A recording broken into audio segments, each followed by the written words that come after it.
ওনার নিজের মুখের ভাষাটাকে ঠিক করতে বলুন, তারপর ওনাকে ভাষা আন্দোলন করতে বলবেন। ওনার নিজের মুখের ভাষা দেখেছেন? বাঁশ গুঁজে দেবো ভালো করে, ঠিক আছে? আমি একটা কথা বলেছি না, চোরেদের এনার্জি মমতা ব্যানার্জি, একদম পরিষ্কার কথা। মানে উনি হচ্ছে সমস্ত চোর, ধর্ষক, মানে কাইন্ড অফ শিসা কাইন্ড অফ মাফিয়া। ও বলতে খারাপ লাগলো, মানে উনি এক ধরনের মাফিয়া। উনি এগুলোকে সব পুষ্ট করে রেখে দিয়েছে।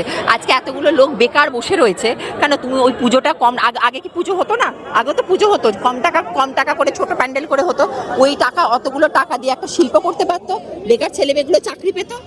উনি এখন যদি বড় বড় অট্টালিকার মতো প্যান্ডেল করে, লাইটিং করে, উনি নিজে গিয়ে ওখানে স্টেজে উঠে বসবে বলে ওরকম বড় বড় স্টেজ করবে, তাহলে তার রাজ্যের ছেলেমেয়ে চাকরি পাবে কি করে? ওনার মতো নার্সিসিস্ট আর মেগালোম্যানিয়াক একটাও তুমি পৃথিবীতে খুঁজে পাবে না। আর আজকে ডিএ এসএসসি কলেজগুলোতে বন্ধ, পুরো শিক্ষা ব্যবস্থাটাই ওনার লাট উঠে গেছে। কি বলবে? এর থেকে ওনার আর শিল্প নেই। আর উনি জগন্নাথ মন্দির করছেন, উনি অ্যাকচুয়ালি ওনার অ্যাডভার্টাইজমেন্ট করছেন। উনি ভাবছেন যে আমি অ্যাডভার্টাইজমেন্ট করে চালিয়ে দেবো, কিন্তু মানুষের তো এইভাবে পেটটা চলবে না। না, ওই ভাতাতে 1000 টাকার ভাতাতে কারোর আর পেট চলবে না।